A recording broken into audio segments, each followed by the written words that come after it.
My name is Chris Grossnickle, and this is the Stan Winston School of Character Arts. Welcome to my course, The Art of Silicone Sculpting and Patching, Part 2. What you have here is a pre-existing body that was specifically made for a certain effect or a certain gag.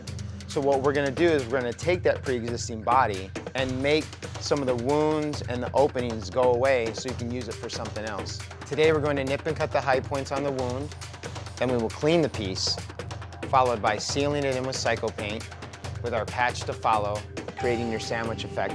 Before the final Cycle Paint seal, we'll use upholstery foam to replicate human skin texture. That way you always know if you have something that looks a certain way, you can modify it, change it, and then use it for something new, something fresh.